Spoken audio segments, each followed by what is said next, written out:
And still! They are still. Secure him.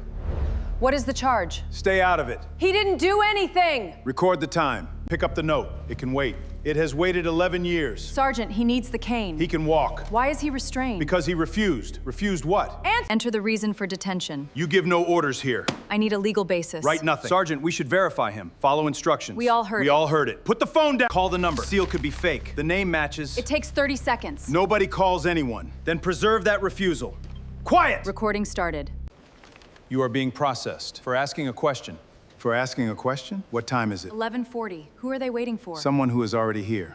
Remove those cuffs! His identity is... Where is the booking record? There isn't one. Sergeant saw the notice. Be careful. He was expected at City Hall. Expected for what? Preserve every... This is the incoming police chief. Chief, remove the restraints. The recording is secured. The ceremonist table. The slap cracked across the quiet dining room, stopping every fork in midair. A young woman in a designer suit stood over a black woman in a plain charcoal blazer and hissed, "People like you should know when to move." Why did the woman refuse to defend herself? Why did the mayor's chief of staff go pale when she reached for her phone? And what secret did one calm call set in motion before dessert arrived? The woman touched her burning cheek, looked at the silent witnesses, and said, "Please stay exactly where you are." By sunset, a family name that had ruled the city for 12 years would begin to collapse. Stay to the end, because the truth behind that call changes everything. "No one leaves," Naomi said. The words were quiet, yet the room obeyed. A fork hung above a plate. Near the bar, a refrigerator clicked off, and the crack of an ice cube in Naomi's untouched water sounded unnaturally loud. Vanessa laughed. "You don't give orders here." Naomi touched her burning cheek.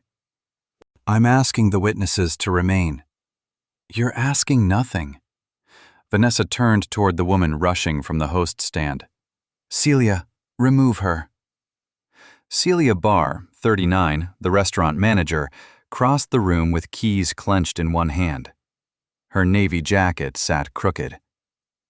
"Ma'am, perhaps we can discuss this privately?" "The conversation became public when she struck me."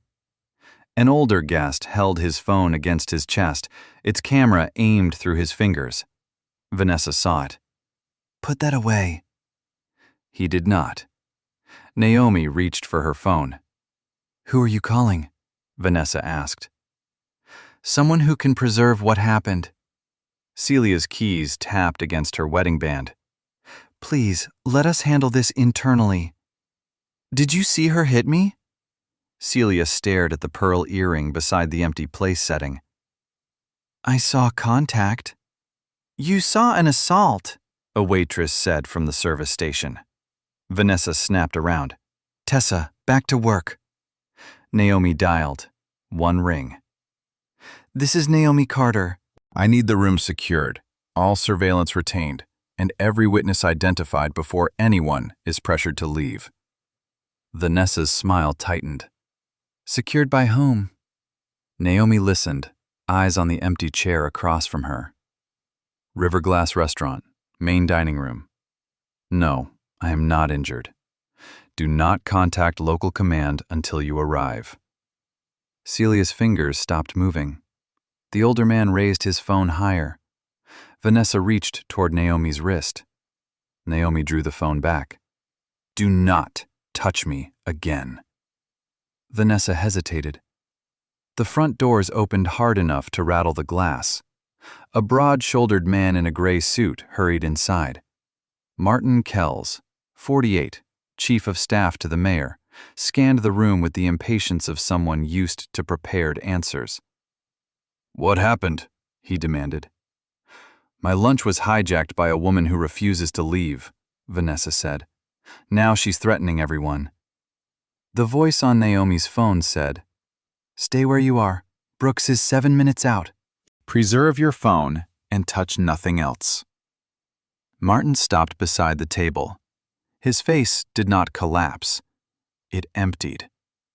Vanessa pointed at Naomi. "Do you know her?"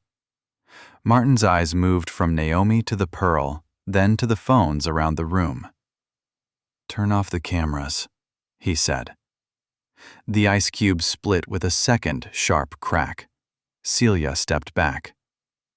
"Martin, who is she?" He pulled out his phone. "No one posts anything. No one calls anyone else. We correct the record before this becomes public." "It already is," the older man said. "Hand me the phone." "No," Vanessa's voice sharpened. "Martin, make him." Naomi placed her phone face up on the table. "Choose your next instruction carefully." A message lit Martin's screen. He read it, swallowed, and turned toward the entrance. Two dark sedans stopped beyond the glass doors. Celia whispered, "Who did she call?" From Naomi's phone, the man's voice returned. "Ms. Carter, Deputy Brooks is entering now." Martin knew that voice. His hand shook.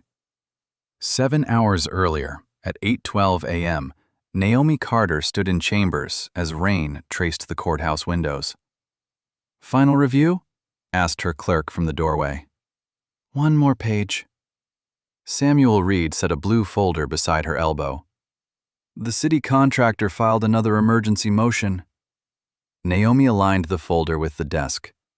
"And the sealed affidavit?" "Received at 7:46. Same 3 shell companies, same signatures." The radiator clicked beneath the window. Cold coffee left a dark ring on the blotter. Naomi read the final paragraph twice, then signed the line at the bottom. "Transmit the preservation order to the federal prosecutor," she said. "No copies outside the authorized list." Samuel lowered his voice. "You think someone in City Hall knows?" "I think people behave differently when they believe no one is watching." Her phone vibrated. "Lena, 1 lunch, noon. Don't make it about the case." Naomi's thumb rested over the screen. 18 months of shortened calls, missed holidays, and answers arriving a day late had been reduced to 6 words. Samuel looked toward the window. "Good news?" "A meeting." "With your daughter?" "At noon." He smiled carefully. "Then leave before 11:30. "I have a hearing." "You assigned it to Judge Reed last night." "I can still review." "No." He lifted the folder away. "For once, the Republic can survive lunch without you." At 11:03, Naomi entered the washroom adjoining chambers. Fluorescent light sharpened the silver in her short curls. She removed the black robe, folded it over a chair, and changed into the charcoal blazer Lena once said made her look less like a verdict. From beneath her ivory blouse, Naomi drew out a fine chain. Edward's wedding ring hung against her chest, warm from her skin. "You would tell me not to rehearse," she whispered. The room answered with the hum of the vent.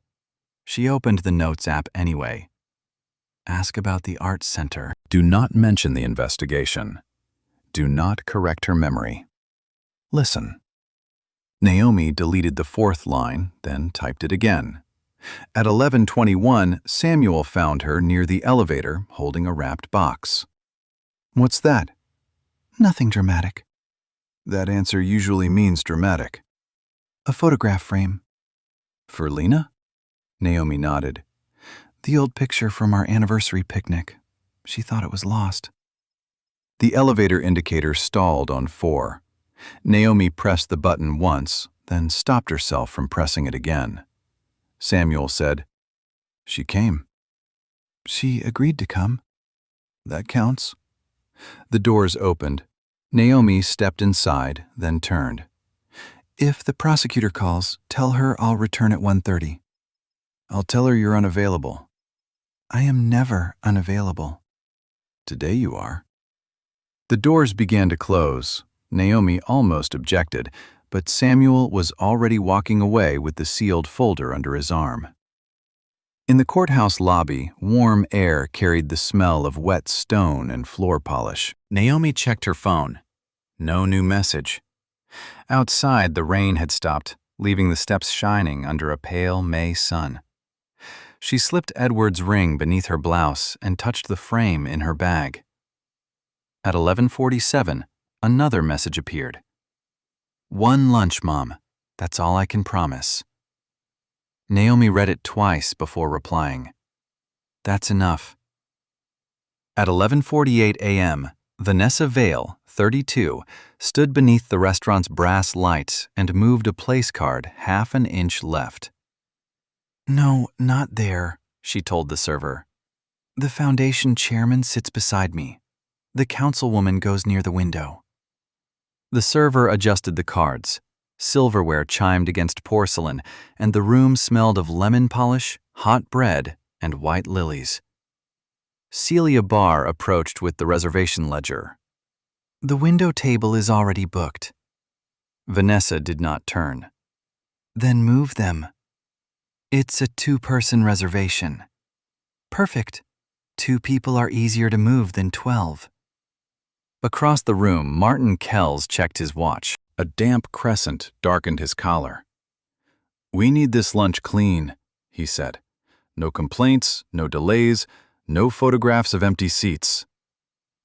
Vanessa lifted a glass and found a water spot. "Then tell your staff to do their jobs." "They are not my staff." "They become your staff when my father's name is on the event." Her phone buzzed. She answered on speaker. "Tell me we're ready," Mayor Grant Vale, 60, said. "We're ready." "Your remarks are at 6. Thank the donors, mention the housing initiative, and do not improvise." "I never improvise." Martin looked up. "And Vanessa, today is about the city, not you." The smile left her face. "Of course." The call ended. Vanessa set the phone down too carefully. Celia opened the ledger. "The reservation is under Carter, noon, window table." Martin stepped closer. "First name?"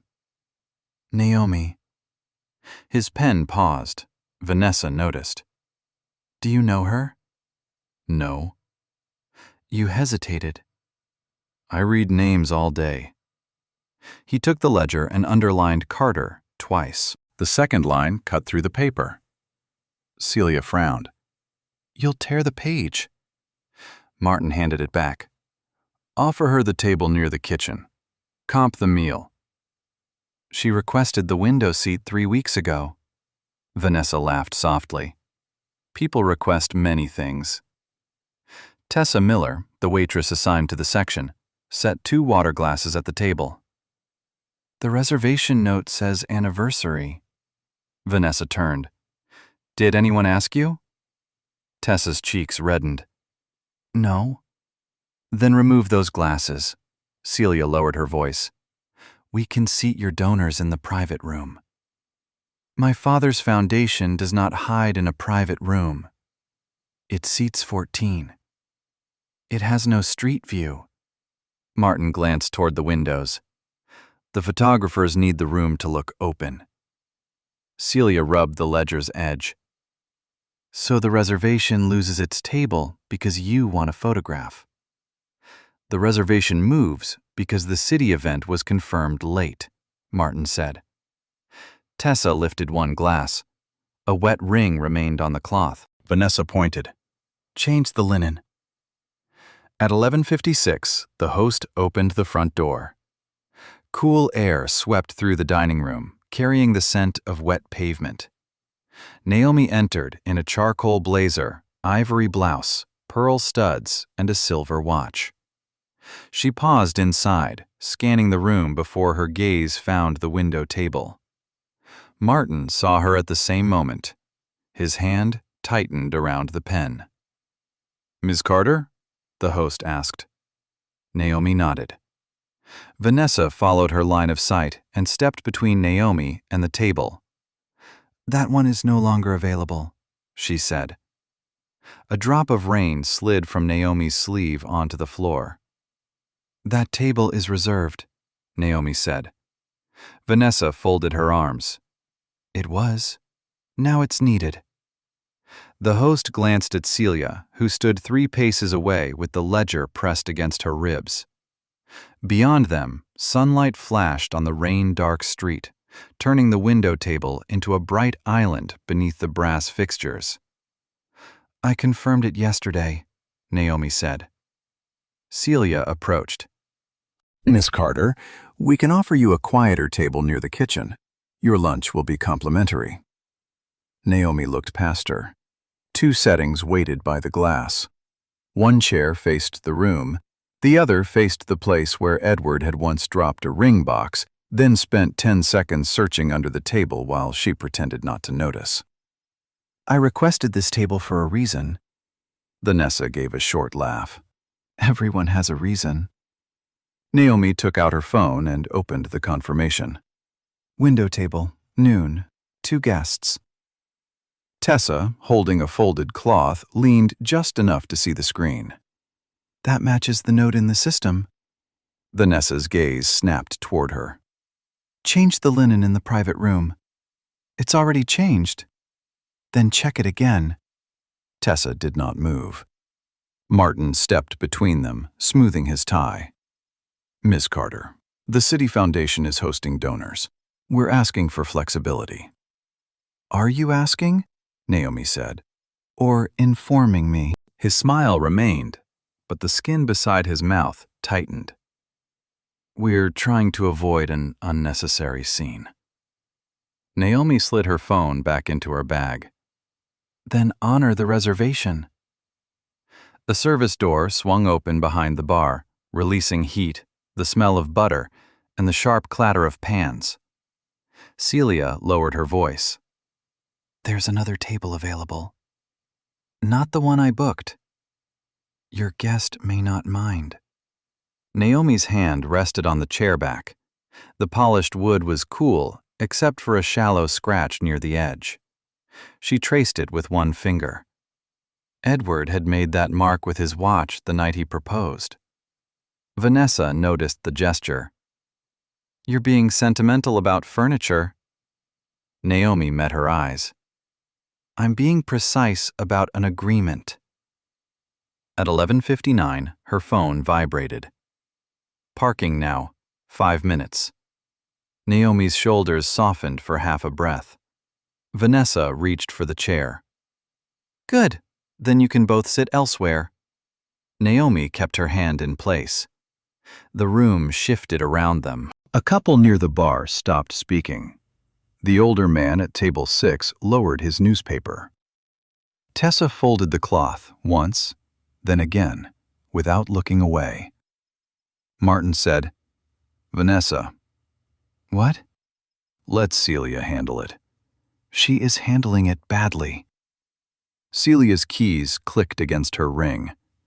Please, the donors are arriving. Naomi pulled out the opposite chair and set her bag beneath it. So is my daughter. Vanessa's expression changed, not softer, sharper. People who matter to this city are about to sit here. Tessa inhaled.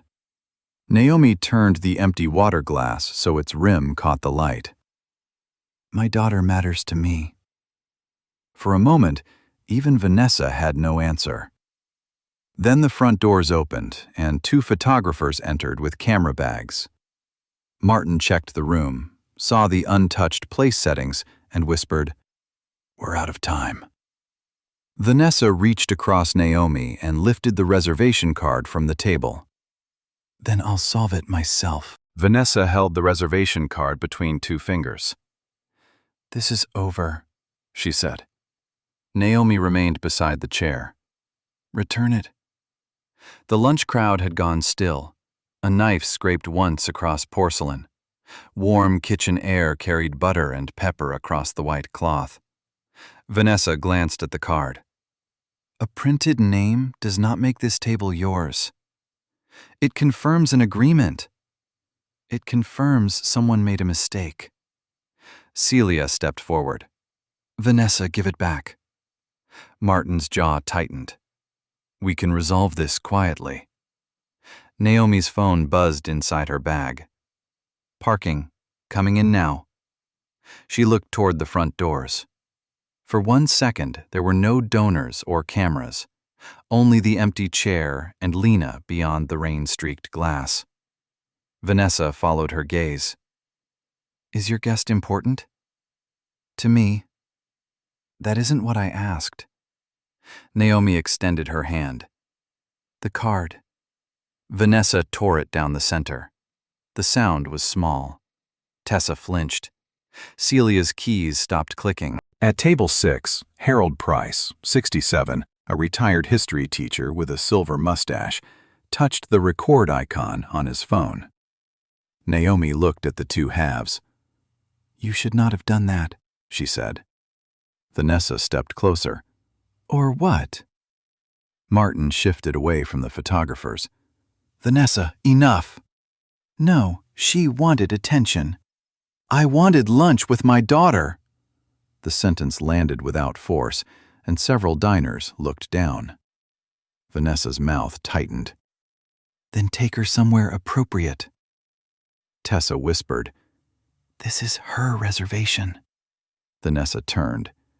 You're finished here. Celia reached for her arm. Do not threaten my staff. Vanessa pulled free. The torn card fluttered onto the table, one half landing beside Lena's untouched fork. Naomi bent to pick it up. Vanessa slapped her. The crack cut through the dining room.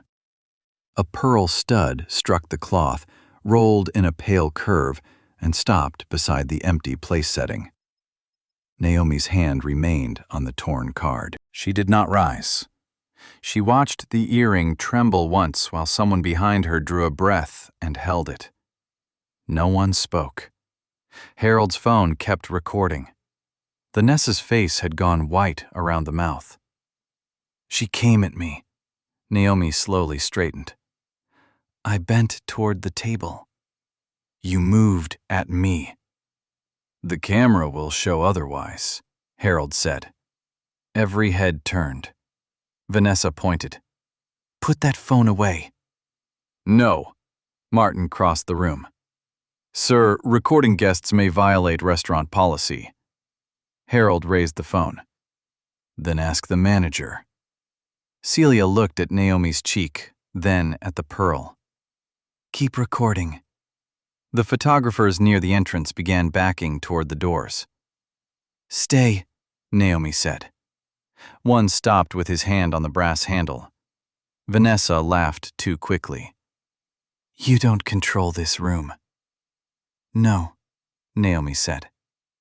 But evidence leaves rooms very easily. She wrapped the earring in a clean napkin and placed it beside the torn card. Then she took out her phone. Martin saw the screen. Who are you calling? He asked. Someone who will make sure nothing disappears. She pressed one number. As the call began to ring, Martin reached into his jacket and looked toward Celia. Close the private room, he said. I'll prepare a statement. Martin closed the private dining room door with his palm against the wood. Sit down, he said. Naomi remained standing. Through the frosted glass, blurred shapes moved in the main room. A chair scraped. Someone coughed. The air conditioning lifted the corner of a document already waiting on the table. Celia entered behind them. What is that?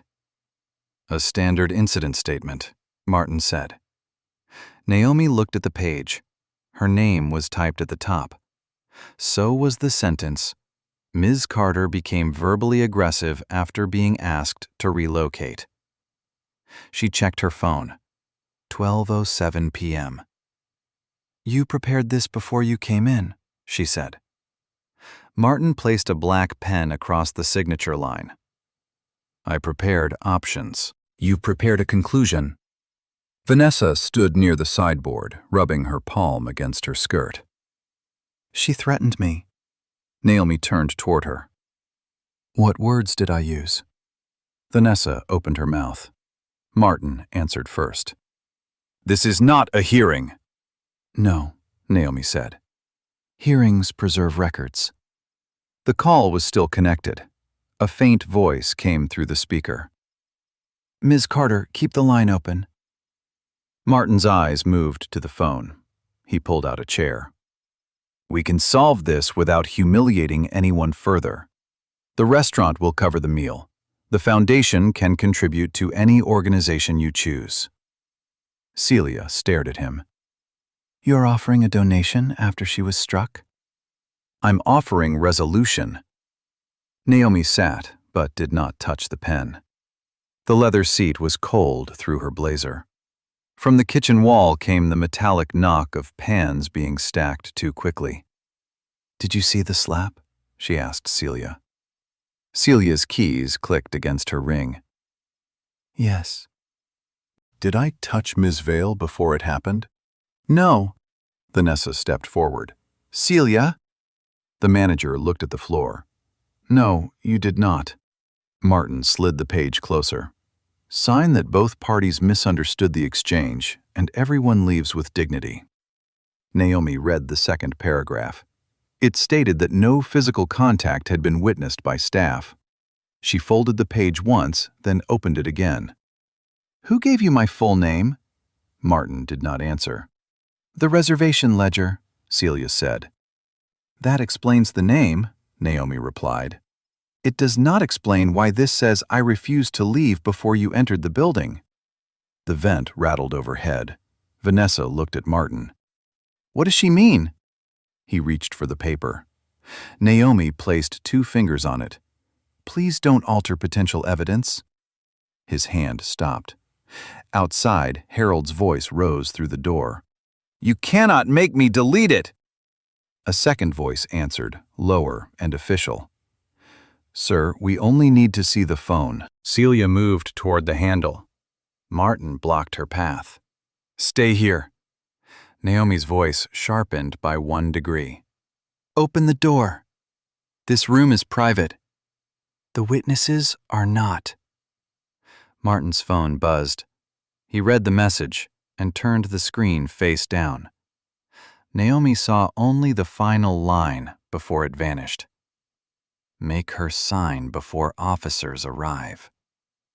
She looked at the statement, then at the pen balanced across her name.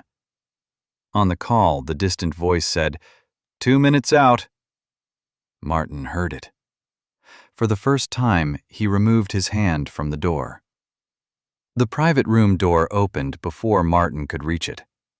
Officer Dean Holt entered first, 35, rain darkening his shoulders. Officer Ruth Mendez followed, 42, with a narrow face and a notebook in hand. Martin pointed at Naomi. That's her. Holt looked from Vanessa to Naomi. Ma'am, stand up. On what basis? Refusal to leave and threatening behavior. Tessa appeared behind Celia. That's not what happened. Holt raised a palm. Staff can speak later. I am staff. She had the reservation. Ms. Vale hit her. Vanessa folded her arms. She lunged at me. Harold called from the dining room. I recorded it. Martin blocked the doorway. This is a private civic event. We need the disruption contained. Mendez noticed the statement on the table. Who drafted that? A routine form, Martin said. It says no staff witnessed contact, Celia replied. I did. Holt ignored the page. Ms. Carter, identification? In my bag. Show me. Naomi reached slowly toward the zipper. Vanessa said, Careful. Holt caught Naomi's wrist. Hands where I can see them. My identification is inside. You can explain downtown. Mendez stepped closer. Dean, let her retrieve it. We have conflicting statements.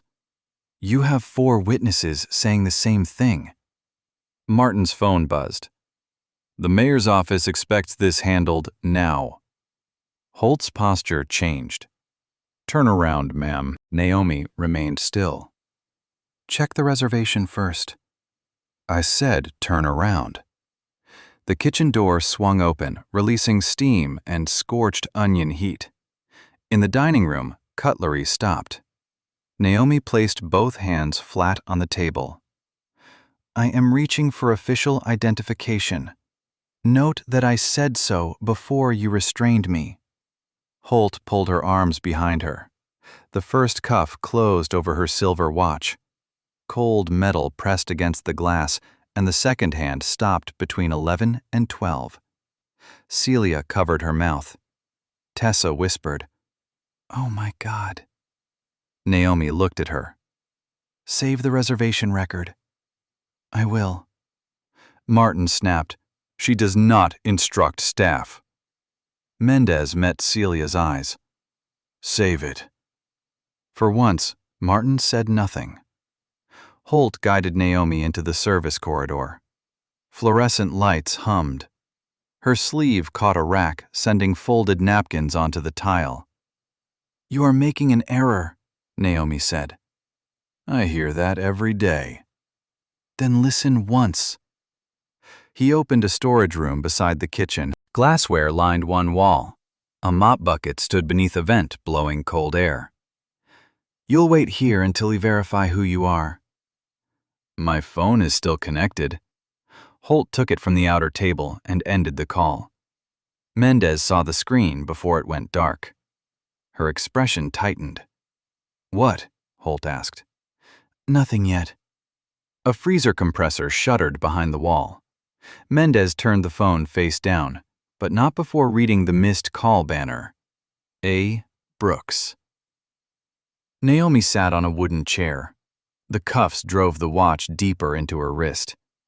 Beyond the door, voices overlapped. Vanessa demanding privacy, Harold refusing to surrender his phone, Celia asking for a lawyer. Then the front entrance opened. A young woman's voice carried through the restaurant. "I'm here to meet Naomi Carter." Naomi closed her eyes. Lena had arrived. Lena stopped inside the restaurant, one hand on the door. "I'm here to meet Naomi Carter." No one answered. Rain darkened her coat. She looked toward the window table and saw the torn reservation card, an empty chair, and a pearl wrapped in a white napkin. Vanessa spoke first. "Your mother caused a disturbance." Tessa stepped forward.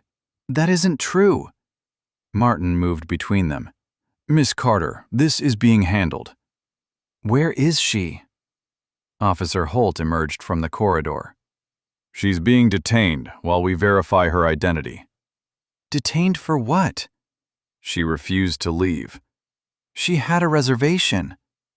Martin's mouth tightened. "This is not the place for family history." Lena noticed the wrapped box beside her untouched glass. "She brought that for me." Behind the frosted door, Naomi heard every word. Cold air pressed against her arms. The cuff pressed her stopped watch into bone. "Mendez," she said, "please let me speak to my daughter." Officer Mendez held Naomi's phone. "Dean, bring her out." "Not until command confirms." "Command hasn't been called." Martin appeared behind him. "Call Captain Shaw. Tell him the mayor's office needs assistance." Mendez met his eyes. "The mayor's office is not my chain of command." Vanessa called from the dining room. "My father appointed half the people in yours." The diners heard her.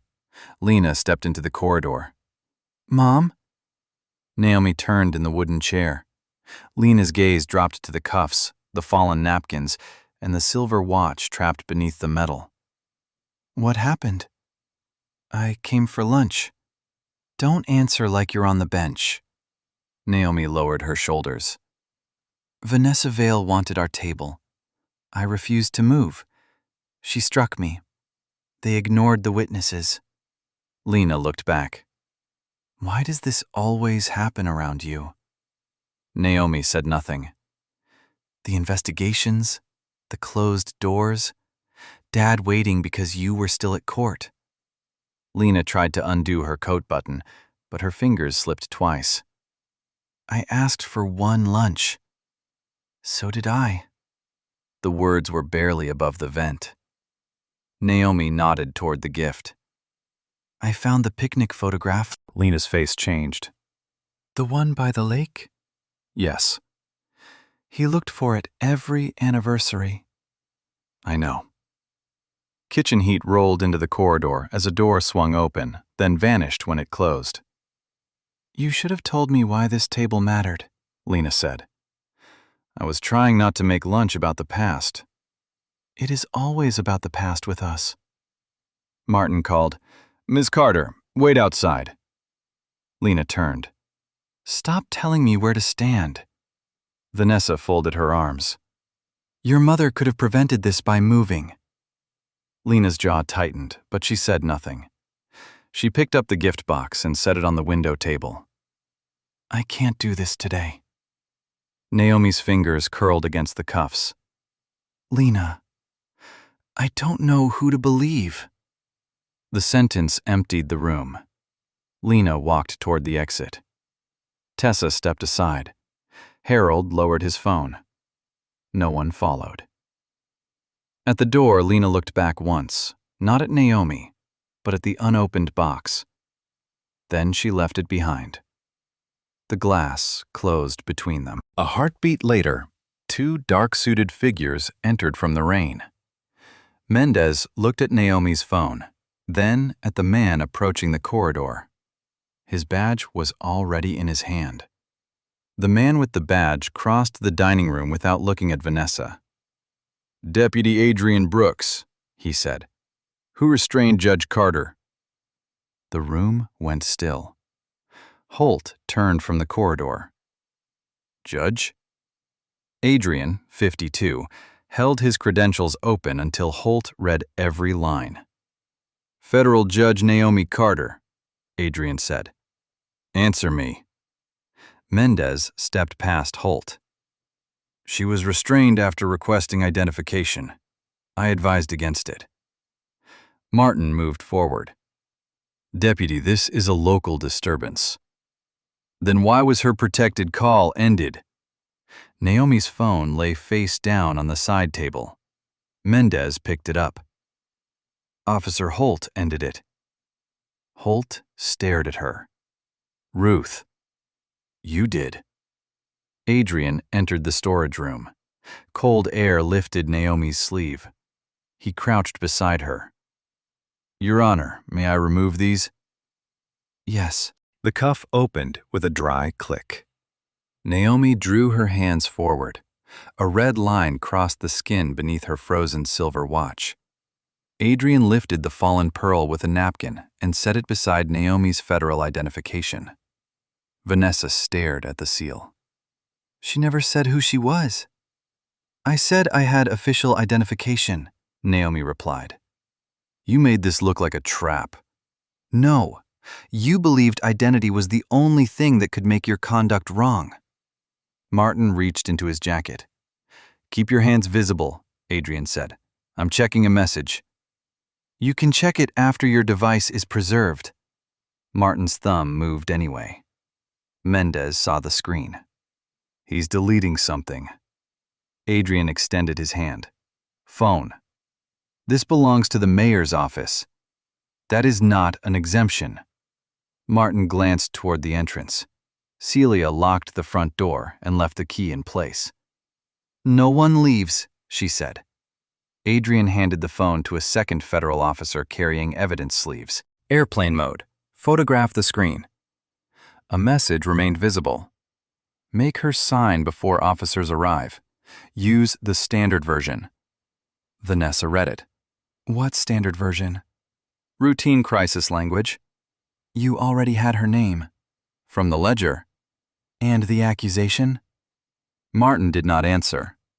Tessa brought the torn reservation card. This was intact before Ms. Vale tore it. Adrian accepted it by the edges. Who witnessed the strike?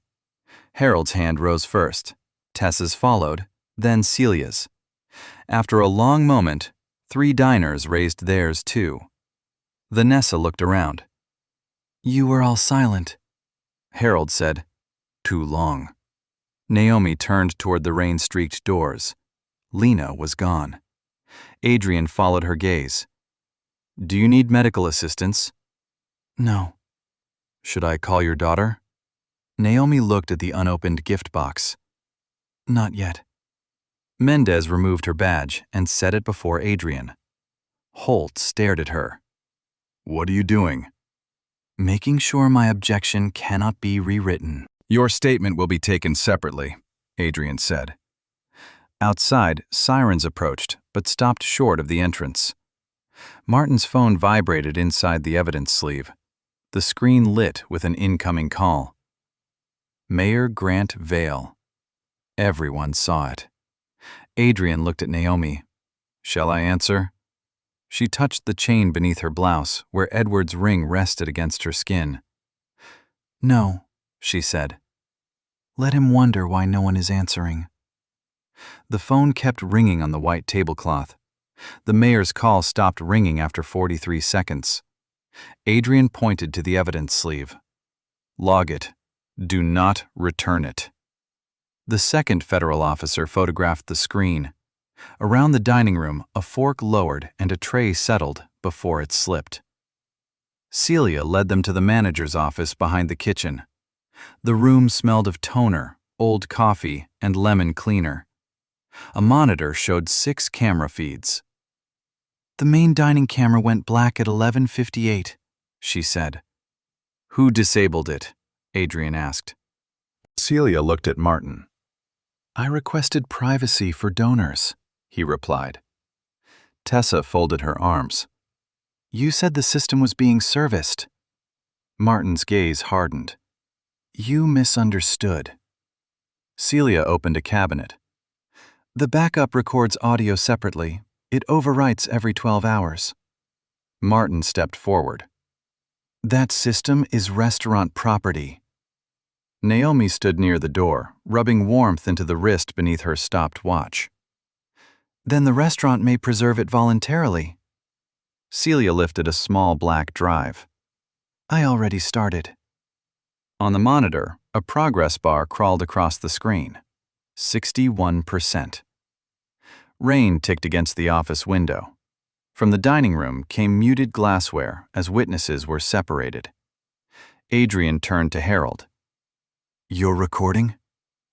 Harold unlocked his phone with a trembling thumb. "It starts before the slap." "Send the original. Do not edit it." The video played once. Vanessa's hand crossed the frame. Naomi bent toward the table. The strike landed. Then came the silence. Vanessa looked away. "That angle is misleading." "I was 12 feet away," Harold said. Martin pointed at the drive. "Audio without context proves nothing." The progress bar reached 83%. Celia opened the newest file. Ventilation hummed. Cutlery clicked. Then Martin's voice came through the speaker. "Use the standard incident language. Carter refused to relocate, became aggressive, and had to be contained." A second voice asked, "Did anyone see that?" "Not yet. Make the statement before officers arrive." Tessa covered her mouth. Mendez looked at Holt. "You were given the accusation before you entered." Holt stared at the floor. "Dispatch said disturbance." "Martin called my personal number," he admitted. "He said the mayor needed it resolved." Martin's composure cracked. "You are twisting a public safety request." The progress bar reached 100%. Celia ejected the drive and placed it in Adrian's evidence bag. A voice came from the doorway. "Do not seal that until I witness the transfer."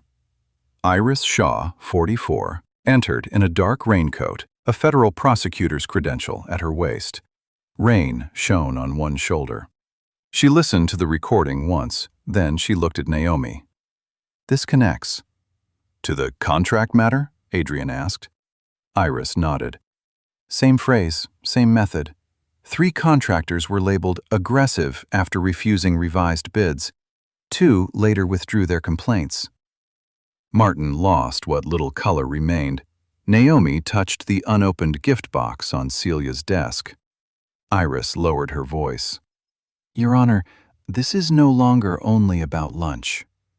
Naomi looked through the glass toward the empty window table. I know. Outside the office, Martin's phone began vibrating. This time, the caller was city legal. At 9:06 a.m., the federal hearing room smelled of varnished wood and burnt coffee. Judge Malcolm Reed entered. At 63, he moved slowly, but his gray eyes missed nothing. Judge Carter is present only as a witness, he said. She will not preside or question counsel. Naomi sat at the side table. Her silver watch still showed 12:04. Vanessa sat opposite and centered an empty water glass between both hands. I believed she was about to strike me. Play the recording, Reed ordered. The screen showed Naomi bending toward the torn reservation card. Vanessa's hand crossed the frame. The sound followed. No one moved. Vanessa shifted the glass a quarter-inch left. My view was blocked. By what? Iris Shaw asked. The table, her body, it happened quickly. Tessa took the witness chair, her service shirt creased at the cuffs. Did Judge Carter threaten Ms. Vale? No. Touch her? No. Did Ms. Vale strike her? Yes. Vanessa's attorney rose. You were angry after being ordered back to work. Tessa gripped the rail. I was angry after she was hit. A ventilation grill clicked overhead. Judge Reed made one note. The reservation ledger appeared beneath the evidence camera. Carter was written beside noon, window table, 2 guests. Martin's double underline cut through the page. Was it valid? Reed asked Celia. Yes. Was Judge Carter moved for violating policy? No, the foundation wanted the window for photographs. Vanessa pushed the glass back to center. Officer Mendez testified after recess. The room had warmed, and her collar left a red line along her neck. When did you first hear Judge Carter had threatened anyone? Iris asked. Before I entered. From dispatch? No, from Mr. Kells. Martin's chair creaked. What did he say? He said she had become aggressive and needed to be contained before the donors arrived. Had he shown you a statement?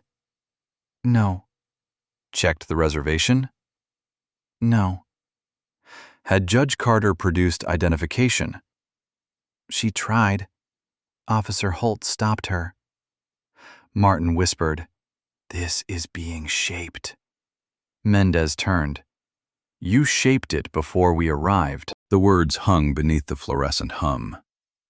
Judge Reed removed his glasses. Why did you surrender your badge? Because I watched a false version become procedure. I objected, but I still stayed. Naomi looked at the stopped watch. During recess, Reed approached her table. You could have kept authority over the contract case. That would make every ruling look personal. And if stepping aside weakens it, then the evidence was never strong enough. Across the room, Vanessa tried to center the glass again. Her hand trembled, and it tipped. There was no water inside, yet she reached for napkins. Reed returned to the bench.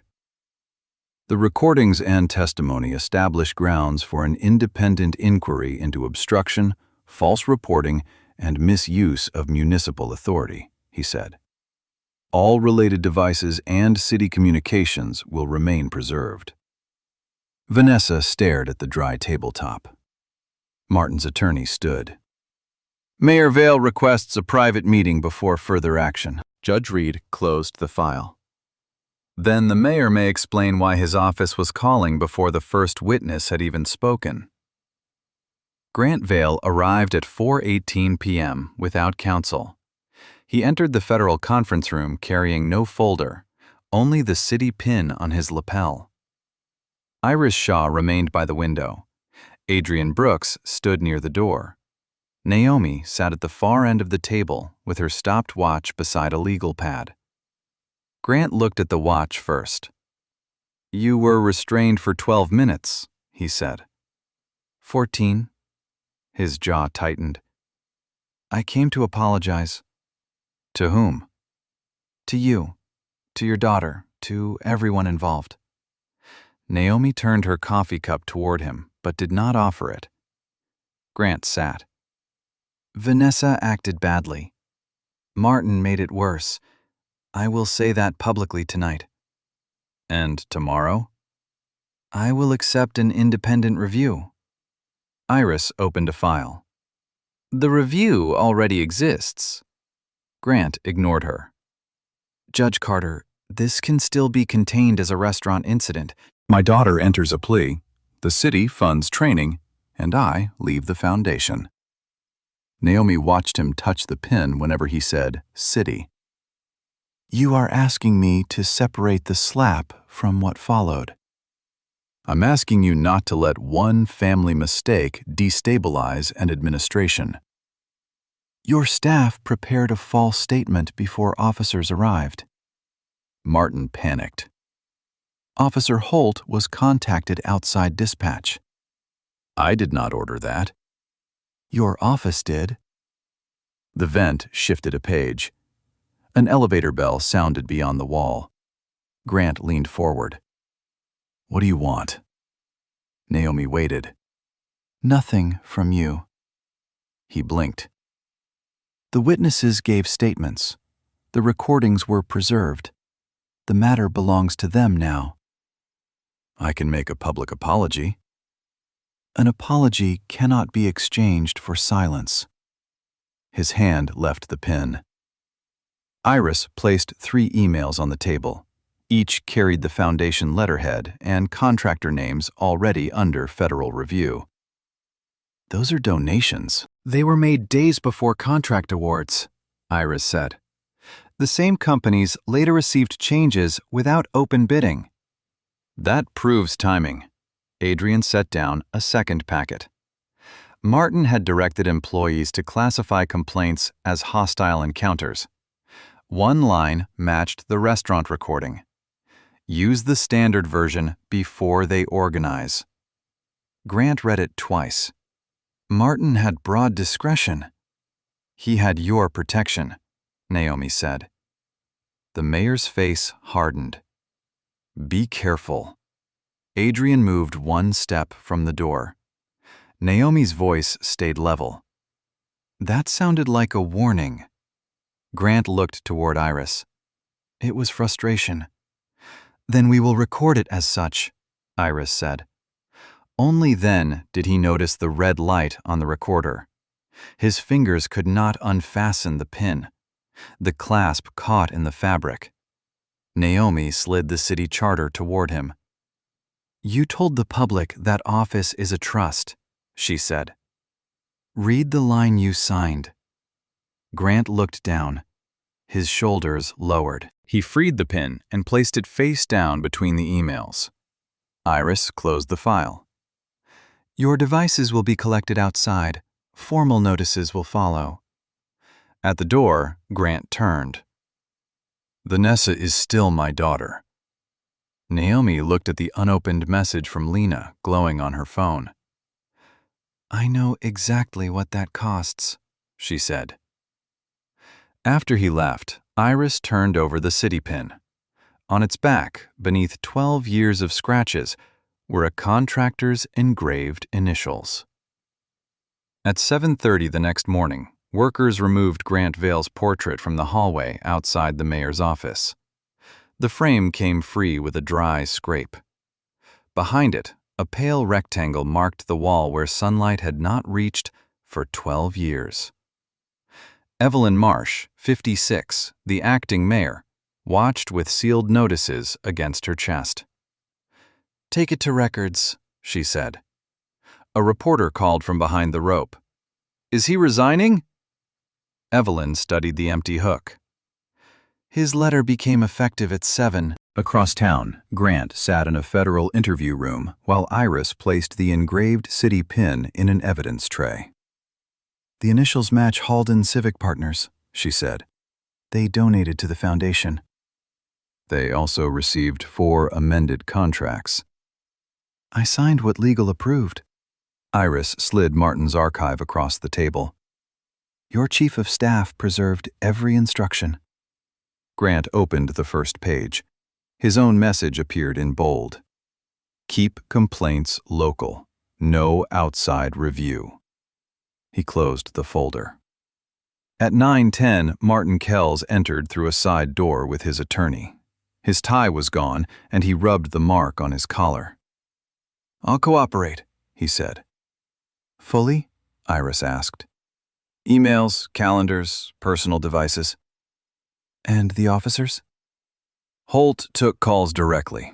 Others were told complaints threatened city stability. Naomi stood near the observation window for the status update. "How many people were given the standard version?" she asked. Martin's mouth opened, then shut. 23 files. The number made the room colder. By noon, suspension notices reached Holt and 2 supervisors.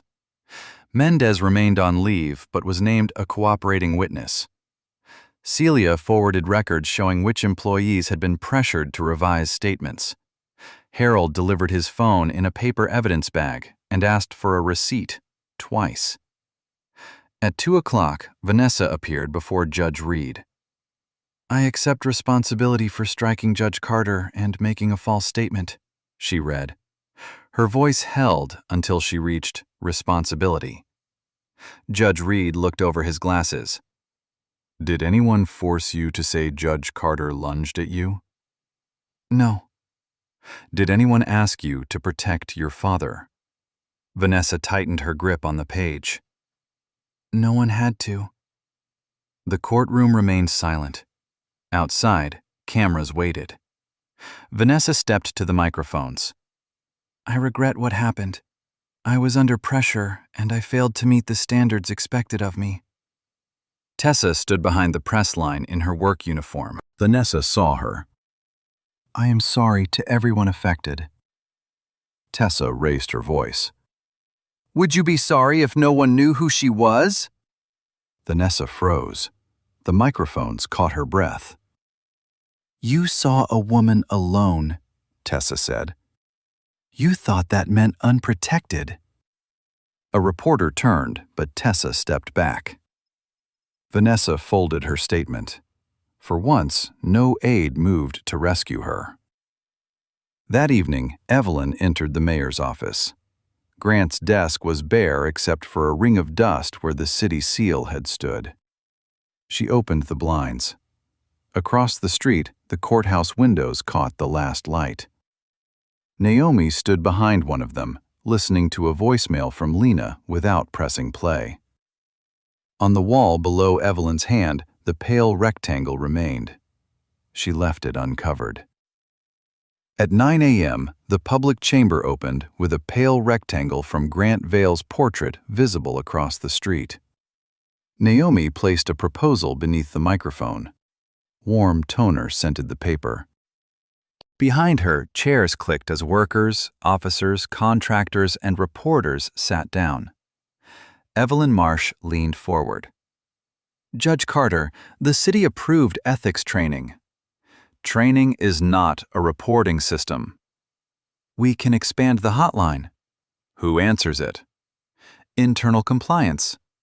The office named in 6 suppressed complaints. A murmur crossed the room. Naomi turned one page.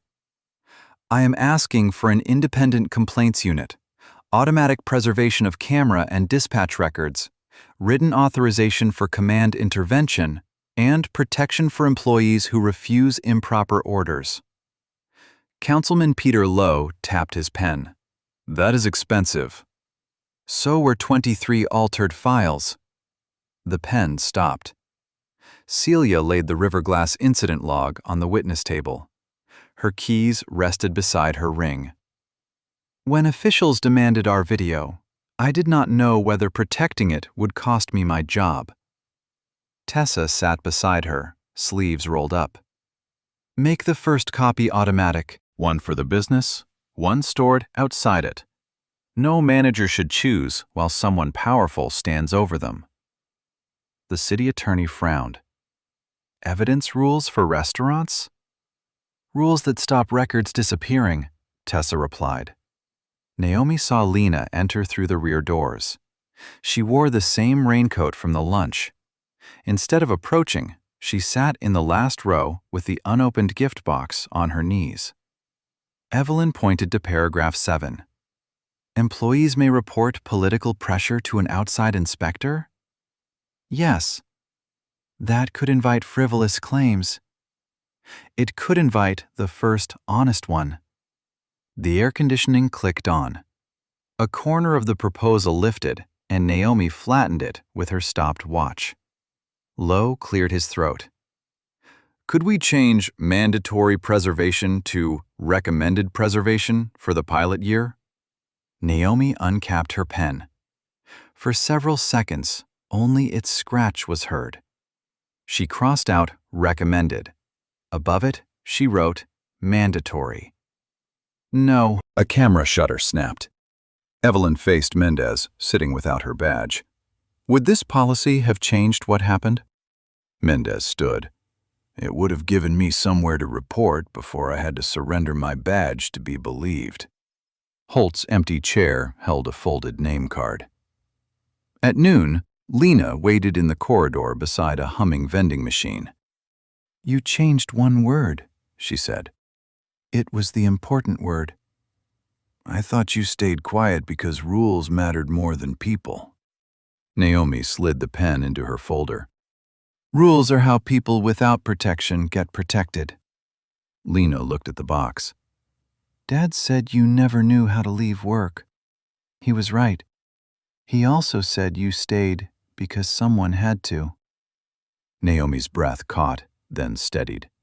The chamber bell rang. Back inside, Evelyn called the vote. Green lights appeared across the panel. The measure passed 11-1. No one applauded until Tessa reached for Celia's hand. Naomi looked toward the last row. Lena had opened the gift box. She held the restored family photograph against her chest, and when Naomi met her eyes, she did not look away. 4 months later, the window table at Riverglass still bore the same shallow scratch. A brass notice stood beside the reservation card. Incident reports are preserved automatically. Witnesses may request independent review. Celia placed 2 coffees on the table and turned the handles outward. Her keys no longer struck her wedding ring. She wore them on a leather loop. Your usual table? She said. Naomi touched the repaired silver watch on her wrist. Its second hand moved cleanly past 12:04. Thank you for keeping it. Celia glanced at the notice. We kept more than the table. Near the host stand, Tessa trained a new server on the evidence protocol. She had been promoted to floor supervisor after refusing a settlement that required silence. Harold's recording became part of the city's first public accountability report, and his handwritten statement hung in the staff office. At City Hall, the Independent Complaints Unit opened 37 cases in its first quarter. Every dispatch intervention from an elected office now triggered an automatic audit. Mendez returned as a training officer and began each class with the same instruction. A title can wait. Evidence cannot. Holt was dismissed after the review found repeated off-record contacts with Martin Kells. Martin accepted a cooperation agreement, lost his pension increase, and was barred from public employment. Vanessa pleaded guilty to assault and false reporting, completed court-ordered service outside the Vail Foundation, and issued no second statement after Tessa's question. Grant Vail remained out of office while the contract case moved forward. His portrait was never rehung. None of it changed the empty chair across from Naomi. At 12:03, the front door opened. Lena stepped inside, carrying the gift box. The ribbon had been retied, less neatly than before. "I almost turned around," she said. "So did I." Lena sat. Spoons clicked in distant cups, and rain whispered against the glass. "I listened to my voicemail from that day," Naomi said. "I deleted mine 3 times before sending it. You said you were sorry." "I said I was scared." Naomi waited. Lena looked down at the box. "When I saw the cuffs, I was back in the hospital hallway after Dad died. Everyone was asking you questions. You looked calm, and I thought calm meant you could leave me too." Naomi's fingers rested beside her cup. "I did leave," she said. "Not that day, before it. One late night at a time." Lena's eyes filled, but she did not look away. "I believed Vanessa for maybe 10 seconds. Then I hated myself for needing proof. You came back.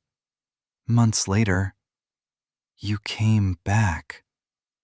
Lena untied the ribbon. Inside lay the restored photograph from the anniversary picnic. Edward laughing, Lena between them, Naomi looking towards someone outside the frame.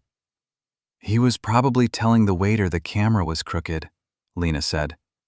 "He was." They laughed once, softly. Lena set the photograph between the cups. "Can we start with one lunch?" Naomi removed both pearl earrings and placed them beside the frame. "One lunch," she said. Outside, people crossed the wet street beneath the courthouse windows. Inside, the coffee darkened as it cooled, holding 2 unsteady reflections that slowly became still. The watch kept moving. Have you ever watched someone's voice get ignored until power finally had to listen? Share your experience in the comments, especially if a witness, coworker, friend, or stranger chose to stand beside you when staying silent would have been easier. Send this story to someone who believes dignity should never depend on status, and justice should not arrive only after a name is recognized. Subscribe for more stories about accountability, quiet resilience, and the people who turn painful moments into lasting systemic change. Every comment and shared story helps remind others that evidence matters, witnesses matter, and one calm decision can protect people who may never know your name.